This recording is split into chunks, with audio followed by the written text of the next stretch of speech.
Hi, எல்லோரும் எப்படி இருக்கீங்க? இன்றைக்கி வந்து பார்த்திங்கன்னா ஒரு முக்கியமான நாள் இவருக்கு, எங்களுக்கு எல்லாருக்குமே. ஏன்னா இப்போ ஒரு 2-3 நாளாக வந்து பார்த்திங்கன்னா 2 நாளாக சொல்லலாம், நைட்டு தூங்கவே இல்லை சார். ஏன்னு தெரியல. பகல்லையும் தூக்கம் வந்து கொஞ்சம் கம்மியாயிடுச்சு, நைட்டு வந்து தூக்கம் ரொம்ப கம்மியாயிடுச்சு. இன்றைக்கெல்லாம் எனக்கு தெரிஞ்ச 3:30 மணிக்கு தான் தூங்கினானே. நைட்டு 3:30 மணிலேருந்து 7 மணி வரைக்கும் தூங்கினான். ஃபீட் மட்டும் நடுவில் ஒரு டைம் கொஞ்சம் சினுங்கினப்போ நான் எழுந்திரிச்சு கொடுத்தேன், அவ்வளோதான். மற்றபடி நல்லா தூங்கினா. 3 வரைக்கும் என்ன பண்ணான்னு பார்த்தீங்கன்னா யாரையுமே தூங்க விடல. நான் என்ன பண்ணேன், நம்ம 2 பேர் மட்டும் முழிச்சிட்டு இருக்கோமேம்மா, மேலே 2 பேர் நல்லா தூங்குறாங்களே, அவளை போய் கொஞ்சம் எழுப்புமா அப்படின்னு அமுச்சு விட்டேன். இவங்க அம்மா வந்து மேலே கூப்பிட்டு போயிட்டாங்க ரூமுக்கு. இவங்க கதவை லாக் பண்ணிட்டு, இவங்க டிஸ்டர்ப் பண்ணக்கூடாதுன்னு நினச்சி கதவை லாக் பண்ணிட்டு தூங்கிட்டு இருக்கிறாங்க போல இருக்குது எனக்கு தெரிஞ்சு. தாள் போட்டு தூங்கிட்டு இருக்காங்கடி அப்படின்னு சொன்னாங்க அம்மா. அப்புறம் கொண்டு போய் உள்ள கட்டில் போட்டாங்க, பெட்டில் போட்டா அவன் பாட்டுக்கு 1/2 மணி நேரம் 1 மணி நேரம் விளையாடிட்டு இருந்தானா. இவங்க 2 பேரும் உட்காந்து பார்த்துட்டு இருந்தாங்க அம்மா.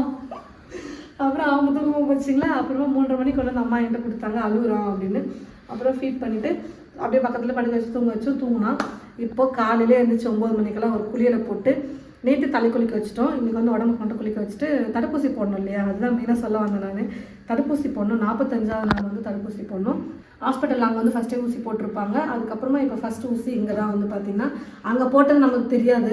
பிறந்தோடனே கூப்பிட்டு போயிட்டு ஊசியை போட்டு என்னை வந்து ஃபீட் பண்ண வச்சு ட்ராப்ஸ் போட்டு விட்டாங்க, போலியோ ட்ராப்ஸு. இது வந்து இப்போ தான் வந்துச்சு, ஒரு 10 நாள் 15 நாள் இருக்கும் வெளியில் வர ஆரம்பிச்சது. பிறந்தப்போ போட்டது, இப்போ தான் அது வெளியிலே வர ஆரம்பிச்சு. அப்படியே கொஞ்சம் பொங்கி வந்து உள்ளே வந்து ஃபீட் மாதிரிலாம் கூட வந்துச்சு, தண்ணி மாதிரி வந்துட்டு. அப்புறம் தான் இப்போ அது வந்து நல்லா இருக்குது. அப்படி தான் ஆகுமா சர்ச் பண்ணி பார்த்ததுல எல்லோரும் சொன்னாங்க ஓகே. அப்புறம் இவர் வேறு எழுப்பி தான் போடுவாங்கன்னு நினைக்கிறேன் ஊசி, அப்படிதான் ஒரு சில சொல்லியிருந்தாங்க. நல்லா தூங்கிட்டு இருக்கிறாரு, ஜொல்லு விட்டுருக்குறாரு பாருங்க, இப்போவே வாயில் முட்டை விட்டுட்டு சுற்றிட்டு இருக்கிறாரு. நல்லா குளிக்க வச்சுட்டு ஃபீட் பண்ணோடனே ஐயா நல்லா தூங்குறாரு.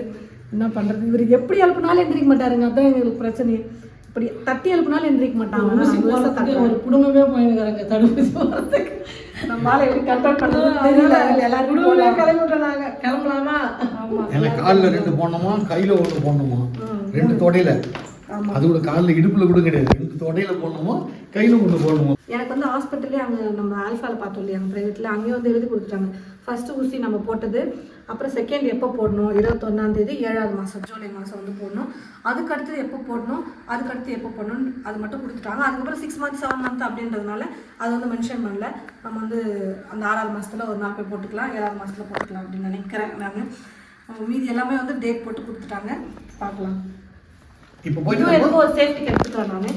அப்புறம் RCH கார்டு ஐடி, அப்புறமா அந்த கவர்மெண்ட்டில் நம்ம நோட்டில் வந்து எழுதுவாங்க பார்த்தீங்களா, அதுவும் ஒரு சேஃப்டிக்கு எடுத்துக்கிறேன். என்ன கேட்பாங்கன்னு தெரியாது, அதனால் முன்னாடி கால் பண்ணி இன்ஃபார்ம் பண்ணிட்டோம் நாங்கள், பேர்லாம் கொடுத்துட்டு சொன்னால் தான் அவங்க வந்து எடுத்துகிட்டு வருவாங்க இல்லையா இன்ஜெக்ஷன்லாம். அதனால் இப்போ வாங்க போகலாம். போயிட்டு வந்து தான் நமக்கு வந்து இருக்கே பார்க்கலாம். வழி இல்லாமல் சமத்தாக இருந்துட்டானா பிரச்சனை இல்லை, இல்லைன்னா கொஞ்சம் கஷ்டமாக தான் இருக்கும் நமக்கு பார்க்க. என் பையன் அழுததை பார்த்தே நானும் ஒரு நாள் அழுதேன். இப்போ இவன் என்ன பண்ண போகிறான்னு தெரியல, ஊசி போட்டதை பார்த்து. இருக்குமா இது? இல்லை, அதெல்லாம் கொஞ்சம் இதுவாகும் குழந்தைக்கு, நல்லா போட்டு. ஓகேங்க, அங்கே போய் பார்க்கலாம்.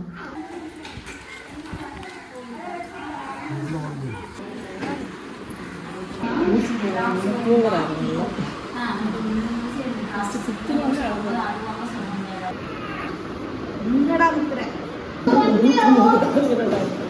எல்லாம் வந்து மருந்து ஃபுல்லாக வெளியே போட்டுதான்.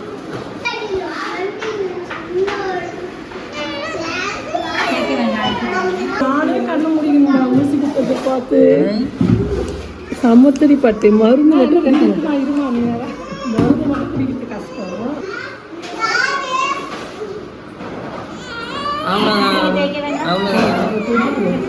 இல்லடி அங்கே போச்சு பட்டு போச்சுட்டு செல்லாம் காலை இழுக்க முடியாது.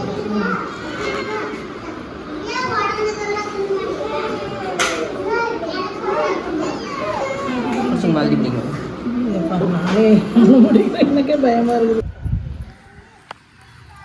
தூங்கிட்டே இருந்துட்டான், மருந்து தான் வெளில விட்டான், ட்ராப்ஸ் எடுத்துக்கிட்டான். இன்னொன்று வயிற்றுப்போக்குக்கு ஏதோ ஒன்று கொடுத்தாங்க, ஃபுல்லாக வெளியே. அது ஒரு 1/4 வாசி போயிருக்க உள்ள, அவ்வளோதான். இல்லையா நம்ம குட்டி பையனுக்கு மருந்து கூட இன்ஜெக்ஷன் மூலியாக குத்தலாம் போல, குடிக்க மாட்டேங்குது. லெஃப்ட் கால் மட்டும் வந்து பார்த்திங்கன்னா வீக்கம் இருக்கும், மீதியெல்லாம் எதுவும் ஆகாதாம்மா. அது மட்டும் கொஞ்சம் வீக்கம் இருக்கும், வலி இருக்கும் அப்படின்னாங்க. வீட்டுக்கு போய்ட்டு மீதி கதையை நாங்கள் வந்து கண்டினியூ பண்ணுறோம். ஊசி போட்டு வீட்டுக்கு வந்துட்டோம்.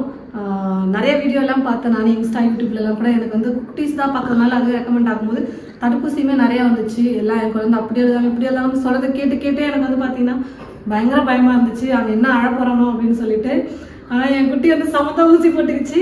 குத்தும் போது அழுதான், அதுக்கப்புறம் அழுகல. ஏன்னு பார்த்தீங்கன்னா நாங்கள் குளிக்க வச்சு தூக்கிட்டு போனோமா, அவர் தூக்க மயக்கத்துல இருந்தார். என் பையன் தூங்க ஆரம்பித்தானா அவனுக்கு சோறு தண்ணியே வேண்டாம் அப்படி தூங்குவான். ஏன்னா ஃபீட் பண்ணும்போது கூட பார்த்தீங்கன்னா குடிச்சிட்டு ஒரு 2 நிமிஷம் குடிச்சிட்டு தூங்கிடுவான். நான் என்னதான் எழுப்பி ஃபீட் பண்ணாலும் அவன் வந்து எந்திரிக்கவே மாட்டான், அந்த மாதிரி தான் பண்ணுவான். அது தூங்கிட்டே இருந்ததுனால இன்ஜெக்ஷன் வந்து போலியோ ட்ராப்ஸ் அப்புறம் இன்னொரு மருந்து கொடுத்தாங்க, அதுக்கு மட்டும் எழுப்பி கொடுத்தாங்க. ட்ராப்ஸ் குடிச்சிட்டான், ஆனால் மருந்து வந்து பாதி எடுத்துட்டாங்க. இல்லை அவங்களும் முடிஞ்ச அளவுக்கு தட்டி தட்டி கூச வச்சு எழுப்பி பார்த்தாங்க, ஆனால் பாதி தான் முடிச்சான். ஊசி போடும்போது நல்லா முடிச்சிட்டான். குத்தும் போது வலிக்கும் இல்லையா, அப்போ வந்து அழுதான். இன்னும் அதுக்கப்புறம் அழுவலை. இப்போ வீட்டுக்கு வந்து அழுகுறாங்க. அந்த வீக்கம் வந்து ஒரு காலில் மட்டும் வீக்கம் இருக்கும் அப்படின்னாங்க, லெஃப்ட் சைடு காலில். நல்லா வீக்கம் ஆயிடுச்சு, இப்போவே பயங்கரமாகிடுச்சு. நான் ஏன் அங்கங்கே பார்த்து பேசுனேன், என் பிள்ளை அங்கே நின்றுட்டு இருக்கிறான். காட்டு பாப்பா அவங்க தூக்கி வச்சிருக்காங்க அம்மா. ஐஸ் கட்டி வந்து ஒத்தனை கொடுக்க சொன்னாங்க, கொடுத்தோம். மருந்து வந்து தான் கொடுத்ததை வெளியே கொஞ்சம் எடுத்துட்டாங்கல்ல. இது பேராசிட்டமல் மருந்து கொடுத்தாங்க. அது வந்து அது வந்து கொடுக்க சொல்லியிருந்தாங்க. போனோடனே ஃபர்ஸ்ட் ஒரு டைம் கொடுத்துருங்க, அப்புறம் 6 மணி நேரம் கழிச்சு கொடுங்க, ஃபீவர் இருந்தால் கொடுங்க அப்படின்னாங்க. நான் என்ன பேசுறேன்னு என்னையே பார்த்துக்கிறாங்க. இங்கே பாருங்களேன், கீழே போட்டு அழுகுறாங்க, அம்மா தூக்கி வச்சிருக்காங்க. என்னையே நல்லா வீக்கமாயிடுச்சு, பார்க்கவே கஷ்டமா இருக்கு. இங்கே தான் போட்டது, இங்கே நான்லாம் பயங்கரமா பயந்தாங்க, என்ன பண்ணுவான்னு தெரியலையே அப்படின்னு. சமத்துடி என் பட்டு, தங்கப்பட்டு சமத்தா பாருங்களேன் எப்படி பார்த்துனுங்கிறேன். இல்லை இப்போ ஒன்றும் இல்லை வெளியில். அப்புறம் அவங்க வந்து என்ன சொல்லியிருந்தாங்க பார்த்தீங்கன்னா, சுடுதண்ணி ஒத்தனை கொடுக்கக்கூடாது, ஆயின்மெண்ட்லாம் எதுவும் தடவான்னு சொல்லிட்டு தடவாதீங்க. ஐஸ் கட்டி மட்டும் காட்டன் துணியில் சுற்றி ஒத்தடம் கொடுங்க, சரியாயிடும் அப்படின்னாங்க. மீதி 2 ஊசி வந்து வீக்கம் வராது, வலி இருக்காது. ஆனால் இது மட்டும் வீக்கமாக வலி இருக்கும் குழந்தைக்கு அப்படின்னு சொல்லி தான் அனுப்புனாங்க. எந்த காலில் அப்படின்னு எதுக்கெல்லாம் ஊசி போட்டோம்னு சொல்லி தான் அனுப்புனாங்க. அப்புறம் திரும்ப அடுத்த மாதம் வேறு இன்னொரு ஊசி இருக்குது, அது என்ன பண்ண போகிறோன்னு தெரியல, நினச்சாலே பயமாக இருக்குது. ஏன் குட்டி குழந்தைங்களுக்கு இவ்வளோ ஊசி போடுறாங்கன்னு தெரியல எனக்குமே. ஊசி ஊசி ஊசின்னு இல்லைம்மா, எதுக்கு போறாங்க இல்லை சின்ன எதிர்ப்பு சக்தி வந்து நமக்கு குழந்தைங்களுக்கு இருக்காது இல்லை, தெரியுது. அது ஃபர்ஸ்ட் கையில் போடுறது வந்து குட்டியாக இருந்துச்சுங்க, அதனால பார்க்கும்போது பயம் தெரியல. காலில் போடுறது இவ்வளோ பெருசு இருக்கு அந்த நீடில் வந்து, செம்ம பயமாயிடுச்சு. அது பார்த்தோன்னே எங்கள் அப்பா அதை பார்த்தா பயந்துட்டாரு, அவ்வளோ பெருசு குத்துனா இந்த காலுக்கு குத்துனா அந்த பக்கம் வந்துடும் போல இருக்கே அப்படின்னு அவருக்கு பயந்துட்டு. ஊசி போட்டால் கண்ண முடிக்குவேன். ஒரு நாள் அம்மா வயிற்றுக்குள்ள இருந்ததுனால அம்மா ஊசி போட்டு என் பிள்ளை வந்து எக்ஸ்பீரியன்ஸ் ஆயிடுச்சுன்னு நினைக்கிறேன். நீங்கள் மாமா தானமா இதுக்கு மேலே தான் வலி இருக்குமா, பத்திரமா பார்த்துக்கணும் அப்படின்னு சொன்னாங்க. ஃபீவர் வராமல் பார்த்து ஐஸ் கட்டி அப்பப்போ ஒருத்தர் கொடுக்க சொன்னாங்க, அடிக்கடி கொடுக்க சொன்னாங்க. ஒரு மணி நேரத்துக்கு ஒரு 6 மணி நேரம் கழிச்சு மறுபடியும் அந்த மருந்து கொடுக்க. காய்ச்சல் இருந்தால் மட்டும் கொடுங்க அப்படின்னு சொன்னாங்க. நம்ம செக் பண்ணி பார்த்துட்டு தெர்மோமீட்டரில் செக் பண்ணி பார்த்துட்டு நம்ம பார்த்துக்கலாம். ஓகே, 2 நாள் எப்படி இருக்குன்னு தெரியல. என் பிள்ளை சமத்தா இருந்துச்சுன்னா ஓகே, இல்லைன்னா கொஞ்சம் கஷ்டம் தான். எப்படி இருந்தாலும் ஹேண்டில் பண்ணணும்ல, வலி இல்லாமல் அழகாமல் பார்த்துக்கணும், அவ்வளோதான் எங்களுக்கு.